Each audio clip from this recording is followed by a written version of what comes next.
안녕하십니까. 오늘은 최근 자주 발생하고 있는 난기류에 관해서 알아보도록 하지요. 여기서 다루고 있는 내용은 사고 예방과 항공 지식 향상을 위한 항공 기상과 기상 보고를 보충하는 내용입니다. 일반적으로 우리가 난기류, 터뷸런스라고 하는데요. 난기류는 다양한 원인에 의해서 발생하지만 특히 고고도 비행과 관련된 난기류를요, 우리가 청천난기류 이렇게 이야기를 합니다. 자, 이것을요, 영어로는 Clear Air Turbulence 또는 CAT이라고 합니다. CAT. 항공기상에서는 난기류를 두 개의 범주로 분류를 하고 있습니다. 하나는요, 자연 현상에 의해서 발생하는 난기류입니다. 그죠? 그리고 이것을 좀 더 세부적으로 분류하면 다음과 같습니다. 역학적 난기류, mechanical turbulence 이렇게 이야기하죠. 그 다음에 thunderstorm, 뇌우죠, 뇌우. 다음에 mountain wave, 이것은 산악파입니다. 산악파. 다음에 temperature inversion, 우리가 기온 역전이라고 하죠. 그 다음에 jet stream, 제트기류죠. 제트기류. 또 다른 하나는 뭐냐면요, 항공기에 의해서 발생하는 난기류입니다.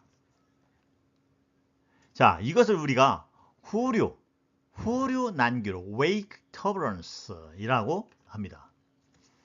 후류 난기류에 말려들었을 때요, 경하 항공기는 물론이고 중형 항공기도요, 뒤집힐 수가 있습니다. 매우 위험하죠. 후류 난기류는 다음에 다루도록 하겠습니다. 자, 어느 종류의 난기류든 항공기 운항에 상당한 위험 요소입니다. 오늘 다룰 내용이 바로 청천 난기류에 관한 것입니다. 자, 이것은 뭐죠? 용어가 의미하는 것과 같이요, 맑은 하늘에 존재하는 난기류입니다. 맑은 하늘에 난기류가 존재한다는 것도 이해하기 어려운데, 항공기 운항에 위험을 초래할 정도로 강력한 난기류가 존재한다고요? 자, 일반적으로 우리가 캣은요, 고도 15,000피트 이상에 존재하는 난기류라고 정의를 합니다. 자, 일반적으로 자연 현상에 의한 난기류를 예측은 할 수가 있습니다. 앞에서 이 사례를 들었죠. 그러나 청천 난기류는 보이지 않기 때문에 안락한 순항 비행 중 경고 없이 직면할 수가 있습니다. 그래서 상당한 피해가 발생하는 것입니다. 전 세계 항공 당국에서도 청천 난기류를 예측하기 위한 기상 레이더 등을 개발하고 있지만 아직 뚜렷한 결과는 없습니다. 자, 조종사는 청천 난기류를 예측할 수 있는 항공 기상 지식이 필수이고, 이외에도 파이랩은 가장 신뢰할 수 있는 수단이기도 합니다만, 해당 항공기는 이미 혹독한 롤러코스터를 경험한 후가 되겠지요. 자, 우리가 일반적으로 여객기의 순항 고도는 대략 3만 1000피트에서 3만 8000피트에서 비행을 합니다. 그리고 속도는 얼마가 될까요? 800에서 약 900km입니다. 시속 매우 빠른 속도로 비행하죠. 대륙을 횡단하는 여객기 총 이륙 중량은 대략 얼마가 될까요? 수백 톤이 됩니다. 예를 들어 A380 이륙 총 중량 우리가 기준으로 보면 대략 500톤 이상이 됩니다. 500톤이요. 이 거대한 여객기라 할지라도요, 롤러코스터와 같은 난기를 피할 수 없습니다. 그래서 항공사에서는 어느 항공이든 청천 난기류에 대해서 승무원은 물론이고요, 승객들도 마음의 준비뿐만 아니라 실제 기내에 있는 동안에는 항상 안전벨트를 매고 있어야 한다는 경각심을 깨워주는 사례라고 할 수가 있습니다. 자, 청천 난기류는 자연 현상의 난기류입니다. 그 중에서도 고고도에서 가장 강력한 난기류를 우리가 제트기류에 의한 청천 난기류로 알려져 있습니다. 자, 일부 전문가는 이 같은 청천 난기류의 빈도와 강도는 점점 더 강해질 것으로 예측하는 것은 기후 변화와도 무관치 않기 때문입니다. 자, 다음 볼까요? 2024년 5월 21일이죠. 영국 런던에서 출발해서 싱가포르로 향하던 싱가포르 항공이죠. 여객기가요, 보잉 777-300입니다. 태국 수완나폼 국제공항에 비상 착륙하는 사고가 발생했습니다. 여객기는 심한 난길에 부딪혀 사망자 1명과 부상자 20명이 발생하는 비행 중 사고가 발생했습니다. 난길에 의한 부상 사고는 종종 발생하지만 사망 사고가 발생하는 것은 극히 이례적입니다.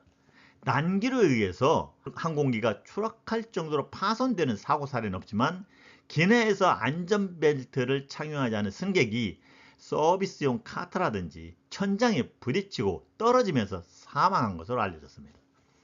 이 여객기는 미얀마 이라와디 분지 상공에서 극심한 난길에 부딪혔습니다. 여객기 내부를 촬영한 사진을 보면요, 바닥에 음식, 음료들이 쏟아져 있고 천장 패널도 여러 곳 손상된 것으로 보입니다. 또한 승객 좌석 위에 내장된 산소 마스크들은 모두 전기된 것으로 볼 수 있을 정도로 매우 강한 난기류에 직면했습니다. 자, 플라이트 레이더 24 기록에 따르면 여객기 순항고도는요, 대략 37,000피트로 비행 중에 있습니다. 일부 매체에서는 여객기가 37,000피트에서 31,000피트까지 약 6,000피트를 급강하한 것으로 보도되었지만 이것은 착륙을 위한 강하였던 것으로 알려졌습니다. 이것을 마치 난기류에 의해서 항구가 급강한 것으로 잘못 보도된 내용입니다. 플라이트 레이더 24에서 분석한 내용을 한번 볼까요? 자, 이것은 고도 변화에 대한 기록입니다. 그렇죠? 49분 41초죠. 수직 가속도는요, 4초 만에 마이너스 1.5G에서 플러스 1.5G로 바뀌었고, 안전벨트를 매지 않은 승객들은 공중으로 떠올랐다 떨어졌을 것으로 봅니다. 이 4.6초 동안 항공기는 37,362피트에서 178피트가 떨어진 37,184피트로 떨어진 것으로 기록되었습니다. 그러면 50분 05초 조종사들은 수동으로 항공기를 안정시키기 위해서 약 21초 동안 비행 후 오토파일럿을 다시 작동을 시켰습니다. 다시 50분 23초 여객기는 다시 최초 순항고도 37,000피트로 되돌아왔습니다. 자, 다음은요, 수직 속도에 관한 기록을 한번 관찰해 보시기 바랍니다.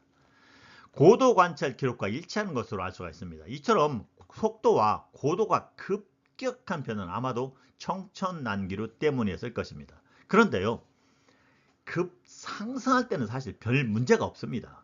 이것을 우리가 양성, 포지티브 G-포스라고 합니다. 즉, 엘리베이터가 올라가는 순간 느끼는 하중인데요, 신체 또는 물체는 아래로 내리누는 힘이 작용하죠. 문제는 급 강화할 때입니다. 이것을 음성, 네거티브 G-포스라고 합니다.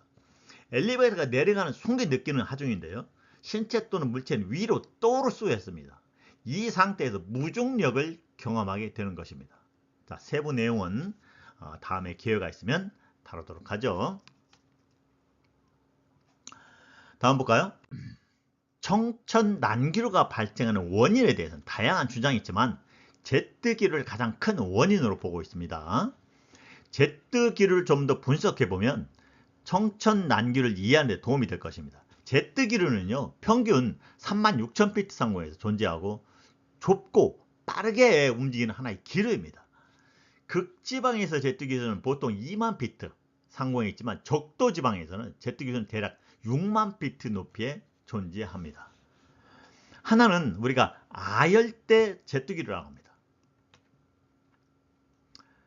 33,000피트, 52,000피트. 그리고 다른 하나는 우리가 극제트기류. 그래서 이건 뭐냐면 폴라스 제트스트림인데요, 23,000피트, 39,000피트 사이에 대략 형성된다고 합니다. 그리고 이 그림은요, 제트기류가 형성된 대략적인 위치를 보여주고 있습니다. 제트기류의 실질적 원인이 되는 대순환과도 관련이 있습니다. 자, 이 그림을 보면 제트기류가 형성되는 과정을 알 수가 있습니다. 자, 극셀, 폴라셀이라고 하죠. 여기 이렇게 있습니다. 그 다음에 패럴셀. 두 번째 페럴셀 이 위치가 또 있죠. 그 다음에 적도에 가까워서는 헤들리 셀 이렇게 세 개의 셀이 있습니다. 제트기류는요 이들 셀 사이 순환 과정에서 발생하고 있음을 알 수가 있습니다. 세부 내용은 항공기상 책에서 다루고 있으니 여러분들이 참고하시기 바랍니다. 이들 셀의 존재를 소개하는 것은 제트기류는 마치 파이프 속을 흐르는 물처럼 일정하지 않다는 점을 강조하기 위한 것입니다. 제트기류는요 폭이 좁은 바람의 흐름이라고 정의했듯이 어느 측면이든 윈드시어가 존재합니다. 다시 말해서 풍속이 빠른 측면과 느린 측면이 동시에 존재한다는 것입니다. 이것이 바로 수평 또는 수직 윈드시어로 존재할 때 상당한 난기류의 원인이 됩니다. 자, 이 다음 그림을 볼까요? 이 그림을 한번 볼까요? 자, 제트기류 코어에서 최대 풍속이 존재합니다. 약 130노트 정도 되네요. 그러면 그 측면이 더 강하게 발달하고 있으면 알 수가 있습니다. 이 제트기류에서 캐스의 가능성이 높은 구역은 옅은 빨간색으로 처리된 부분입니다. 그리고 외측으로 갈수록 풍속이 느려지고 있습니다. 또 제트기류는요 사행 이동을 한다고 했죠. 이건 뭐죠? 뱀처럼요 구비적 흐른다는 것을 의미합니다. 그러면 굽어지는 부분에서 안쪽과 바깥쪽의 풍속은 상당한 차이가 발생합니다. 이 역시 강한 윈드시어의 존재 가능성을 나타냅니다. 항공기가 이 구역에 진입했을 때 혹독한 롤러코스터를 경험하게 될 것입니다. 제트기류가 항상 항공기 운항에 유리한 것만은 아니라는 것을 알 수 있겠죠. 다음 볼까요? 청천난기를 만난 항공기는 혹독한 롤러코스터를 경험하게 된다고 했는데요. 어느 정도일까요? 항공에서 청천난기의 강도는 라이트, 그 다음에 moderate, 그 다음에 severe, extreme과 같이 분류를 합니다. 그러면 라이트는 뭐냐? 약하다 하는 거죠. 그냥 약하게 발사하는 게 튀어오르는 거예요. 대략 1m 내외로 승객은 감지하기 어려울 정도입니다. 그러면 moderate, 그러면 이거는 대략적으로 한 3m에서 6m가 툭툭 튀어 올라오는 거예요. 올라갔다 내렸다 내렸다.